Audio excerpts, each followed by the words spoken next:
इस वीडियो में आप सबका बहुत बहुत स्वागत है। आज का ये वीडियो मैं उन विद्यार्थियों के लिए बना रहा हूँ जिनकी 10वीं क्लास में क्या सप्लीमेंट्री आ गई है, रिज़ल्ट आ चुका है। साथ में आप देखेंगे तो ये क्या है, एग्ज़ाम की डेट भी आ गई। जो सप्लीमेंट्री एग्ज़ाम होने वाला है उसकी डेट भी आ गई है। फॉर्म अभी जिन्होंने नहीं भरा सप्लीमेंट्री का, तो अभी फॉर्म भरना शुरू हो गए हैं, 1-2 दिन से फॉर्म भर दीजिए। एग्ज़ाम की डेट आ गई है।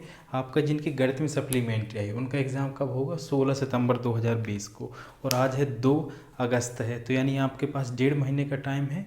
डेली मैं एक वीडियो डालूंगा जिसमें लगभग 5 क्वेश्चन तो आपको सॉल्व कराऊंगा। यदि आप 1.5 महीने भी 5-5 क्वेश्चन सॉल्व कर लोगे, जो आपका मेन पेपर था वो बिगड़ गया जिसके कारण आपकी सप्लीमेंट्री आई है, तो ये 5-5 क्वेश्चन भी आपको इस एग्ज़ाम में पास करा देंगे। तो आप ध्यान से पढ़िएगा, जैसे मैं क्वेश्चन कराता हूँ आप उनको वैसा ही वैसा रट लीजिए, याद कर लीजिए, प्रैक्टिस कर लीजिए, बार बार वीडियो देखिए, तो आपका ये पेपर निकल जाएगा। तो चलिए वीडियो शुरू करते हैं। चलिए देखते हैं पहले ये 2 क्वेश्चन क्या है। ठीक है, पहला क्वेश्चन तो ये बोला कि समरूपता की परिभाषा बताइए। आपको इसकी परिभाषा लिखना है, और हो सके जिन क्वेश्चन में डायग्राम यानी बनाना हो, चित्र बना, तो वो बना दीजिए। तो चलिए पहले क्वेश्चन हम सॉल्व करते हैं। पहला क्वेश्चन सॉल्व करना, इसको लिखना है, और फिर दूसरा क्वेश्चन है थेल्स प्रमेय लिखिए। तो इसका कथन लिख देना है। अगर इसमें भी डायग्राम बनता है तो डायग्राम बना देंगे। चलिए पहले हम पहला वाला क्वेश्चन सॉल्व करते हैं। पहले समरूपता किसे कहते हैं? समरूपता की परिभाषा होती है वे आकृतियाँ जिनके आकार समान हों किंतु उनका परिमाप या विस्तार अलग अलग हो, समरूप आकृतियाँ कहलाती हैं, तथा उनका यह गुणधर्म समरूपता कहलाता है। चलिए मैं परिभाषा लिखता हूँ, समझ में है ना, कि वे आकृतियाँ जिनके आकार समान हों, आकार उनके समान है किंतु उनका परिमाप और विस्तार अलग अलग हो, समरूप आकृतियाँ कहलाती हैं, और यह गुणधर्म समरूपता कहलाता है। ये मैं परिभाषा लिख के बताता हूँ। वे आकृतियाँ, ये आपको ऐसा लिखना है जैसा मैं लिख रहा हूँ। वे आकृतियाँ जिनके आकार समान हों, जिनके आकार समान हों किंतु उनके परिमाप अथवा विस्तार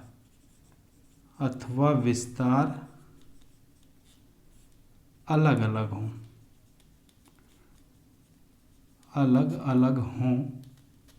समरूप आकृतियाँ कहलाती हैं। क्या?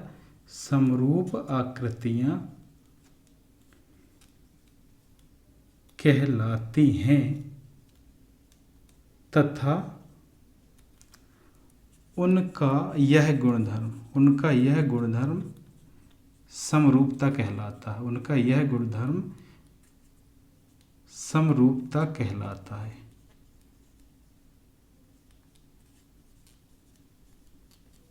ये आपकी क्या हो गई परिभाषा। परिभाषा क्या है? वे आकृतियाँ जिनके आकार समान हो किंतु उनका परिमाप या विस्तार अलग अलग हो, समरूप आकृतियाँ कहलाती हैं, और उनका यह गुण समरूपता कहलाता है। जैसे एग्जाम्पल आप लिख लीजिए, डायग्राम ऐसा बना दीजिए। मैंने एक त्रिभुज बनाया, ये क्या है, इतना बड़ा त्रिभुज है। एक और आप बना दीजिए, ये एक छोटा सा। ये दोनों देखने में एक जैसे त्रिभुज हैं, ABC और DEF। ये दोनों क्या है, आकार देखने में एक जैसे है, लेकिन इनकी माप अलग, यानी इसकी भुजा की लंबाई यदि 6 होगी तो इसकी 2 होगी, इसकी 6, इसकी 6, इसकी 2। तो यानी कि ये देखने में एक है, इनके आकार एक जैसे है, लेकिन इनका जो माप है वो क्या होगा, अलग अलग। तो ये दोनों क्या हो जाएंगे, समरूप हो जाएंगी। तो आप ये लिख दीजिए, परिभाषा लिख दीजिए, 2 डायग्राम बना दीजिए। यहाँ लिख दीजिए कि त्रिभुज ABC और DEF समरूप है। नहीं भी लिखेंगे तो भी चल जाएगा। एग्जाम्पल के लिए क्या है, वे 2 आकृतियाँ जिनके आकार समान हों किंतु उनके परिमाप और विस्तार अलग अलग हों, समरूप आकृतियाँ कहलाती हैं, और उनका यह गुणधर्म समरूपता कहलाता है। तो पहले क्वेश्चन का आपका जो उत्तर हो जाएगा ये हो जाएगा। अब दूसरा क्वेश्चन देखते हैं, थेल्स प्रमेय का कथन लिखिए। दूसरा क्वेश्चन कहता है थेल्स प्रमेय का कथन लिखिए। ये भी बहुत इंपॉर्टेंट क्वेश्चन है। पहला क्वेश्चन भी बहुत इंपॉर्टेंट है, ये आपका आएगा ही आएगा। ठीक है, तो आपका थेल्स प्रमेय तो बहुत ज़्यादा ही इंपॉर्टेंट है। अब थेल्स प्रमेय का कथन, इसको और हम क्या बोलते हैं, आधारभूत। इसको यदि क्वेश्चन थेल्स प्रमेय आ जाता है तो ठीक है, या तो आपको ये भी पूछता है कि आधारभूत अनुपातिकता प्रमेय, इसको यही बोलते हैं। क्या बोलते हैं, आधारभूत अनुपातिकता प्रमेय। थेल्स प्रमेय को क्या बोलते हैं, और आधारभूत अनुपातिकता प्रमेय। थेल्स प्रमेय को हम ये भी बोलते हैं। चाहे आपको थेल्स प्रमेय का कथन पूछ लिया तो आधारभूत अनुपातिकता प्रमेय का कथन लिखिए, तो ये भी पूछेगा। तो ये भी, अब इसका हम पहले बोल के मैं बताता हूँ क्या है। किसी त्रिभुज, ये जो आधारभूत थेल्स प्रमेय उसका प्रमेय क्या है, क्या कथन लिखेंगे, वो ये होता है किसी त्रिभुज की एक भुजा के समांतर खींची गई रेखा दो अन्य भुजाओं को जिन दो बिंदुओं पर प्रतिच्छेद करती है। किसी त्रिभुज की एक भुजा के समांतर खींची गई रेखा दो अन्य भुजाओं को जिन दो बिंदुओं पर प्रतिच्छेद करती है, वे बिंदु उन भुजाओं को समान अनुपात में विभाजित करते हैं। इसे थेल्स प्रमेय कहा जाता है। ये थेल्स प्रमेय का कथन है। क्या, अब मैं इसको लिख के बताता हूँ, आपको लिखना पड़ेगा। ये क्वेश्चन मैं रफ कर दे रहा हूँ, फिर आपको वो वाला लिख के बताता हूँ, और उसका अपन एग्जाम्पल के लिए क्या चित्र भी बना देंगे। जैसे हमने पहले क्वेश्चन में चित्र बनाया, वैसे ही हम उस क्वेश्चन के लिए भी चित्र बना देंगे। सबसे पहले क्या है, डायग्राम तो आपका पहला क्वेश्चन हो गया। दूसरा क्या है, थेल्स प्रमेय, या तो पूछेगा आधारभूत अनुपातिकता प्रमेय। दोनों क्या है, एक ही चीज़ है। अब हम इसका क्या लिखते हैं, उत्तर लिखते हैं। ठीक है, आंसर लिखेंगे क्वेश्चन दूसरे का। तो हम पहले प्रमेय लिखेंगे। प्रमेय की जो थ्योरी है, जो आपका सिद्धांत है, वो क्या है। तो क्या लिखना है, किसी त्रिभुज की एक भुजा के समांतर, किसी त्रिभुज की एक भुजा के समांतर खींची गई रेखा के समांतर खींची गई रेखा दो भुजाओं को जिन दो बिंदुओं पर प्रतिच्छेद करती है,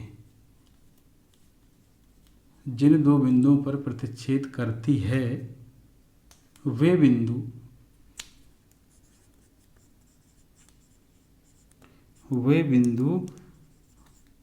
दोनों भुजाओं को समान अनुपात में विभाजित करते हैं। वे बिंदु भुजाओं को समान अनुपात में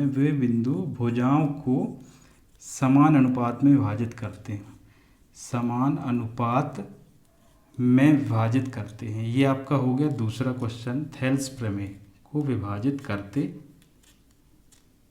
हैं। क्या हो गया थेल्स प्रमेय,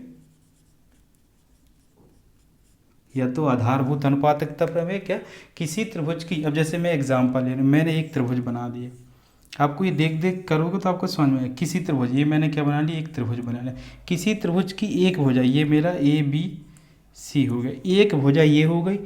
किसी त्रिभुज की एक भुजा के समांतर खींची गई भुजा जिन दो भुजाओं यानी इन दो भुजाओं को जिन दो बिंदुओं पर प्रतिच्छेद करती, ये ABCDE मान लिया मैं, प्रतिच्छेद करती है, वे बिंदु इन भुजाओं को समान अनुपात में विभाजित करते हैं। ये किया तो ये और ये बराबर अनुपात होगा, और इसका ये अनुपात बराबर होगा। क्या आप समझे कि किसी त्रिभुज की एक भुजा के समांतर खींची गई रेखा जिन दो बिंदुओं पर प्रतिच्छेद करती है, वे बिंदु भुजाओं को समान अनुपात में विभाजित करती है। यानी इसका अनुपात, इसका अनुपात क्या होगा, बराबर होगा। यहाँ आप लिख लीजिए, क्या लिख दोगे आप, ये मैंने लिख दिया किसका, क्या CD, यानी ये और इसका क्या DA, इन दोनों का अनुपात बराबर किसका होगा, ये CE, और ये क्या हो जाएगा EB।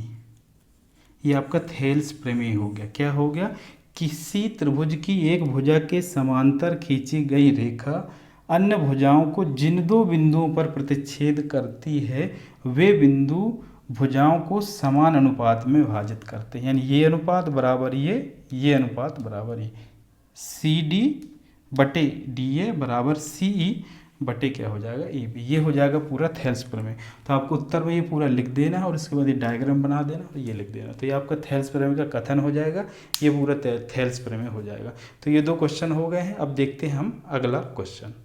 चलिए अब अगला क्वेश्चन देखते हैं। अगला क्वेश्चन क्या है, तीसरा क्वेश्चन ये है कि निम्न मानों की माध्य क्या ज्ञात कीजिए। हमें क्या ज्ञात करना है, माध्य क्या ज्ञात करना है। तो आपको क्वेश्चन दे रखा है, ये पद दे रखे हैं, इतने पदों को हमें माध्य का ज्ञात करना है। तो चलिए इस क्वेश्चन को देखते हैं, माध्य का आप कैसे ज्ञात करोगे। तो इसको हल करते हैं। सबसे पहले आपको माध्य का ज्ञात करने के लिए एक तो फॉर्मूले की ज़रूरत पड़ेगी, और फॉर्मूला यदि आपको याद हो जाएगा तो माध्य का आपका बड़ी आसानी से आ जाएगा।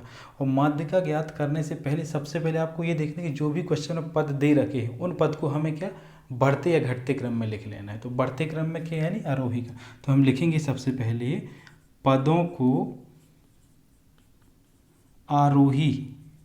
आरोही यानी इसको बोलते हैं बढ़ते क्रम। बढ़ते क्रम में मालूम सबसे पहले क्या लिखी जाती है, बढ़ते क्रम में लिखने पर बढ़ते क्रम में सबसे पहले क्या है, सबसे छोटी संख्या लिखी जाती है। सबसे छोटी संख्या आपको देखना है क्या है यहाँ 15। 15 के बाद देखिए क्या है, 15 के बाद आपको मिल जाएगा 18। 18 के बाद क्या है आपका 19 है। 19 के बाद क्या है 20। पहले पद गिन लीजिए 1 2 3 4 5 6 7 8 9। तो यहाँ पदों की संख्या सबसे पहले आप लिख लीजिए। पदों की संख्या क्या है n बराबर, पदों की संख्या n बराबर 9, क्योंकि जब यहाँ 9 है तो आपको यहाँ भी 9 ही लिखना है। तो 4 हमारे लिख गए। अब 20 के बाद देखिए क्या आ जाएगा, 20 के बाद आपका आ जाएगा 25। ठीक है, 25 के बाद आप देखिए क्या है 25, तो ये हो गया हमारा। फिर आ गया 26। 26 के बाद देखिए हमारा क्या है 26 के बाद है 27। 27 के बाद क्या है आपका 29 और 29 के बाद क्या है आपका 35। अब देखिए यहाँ 9 थी और यहाँ 9 है कि नहीं, 1 2 3 4 5 6 7 8 9। तो हमारे यहाँ भी 9 होगा, यहाँ भी, यानी हमारा कोई भी पद छूटा नहीं। यदि आपका पद छूट जाएगा तो आपका आंसर एक गलत आ जाएगा। तो हमने क्या लिखा, पदों की संख्या बराबर 9। अब इसका फॉर्मूला क्या होता है माध्यिका का, आपको ये ध्यान रखना है, लेकिन बहुत ही आसान होता है। माध्यिका का फॉर्मूला होता है n+1 डिवाइडेड बाई 2।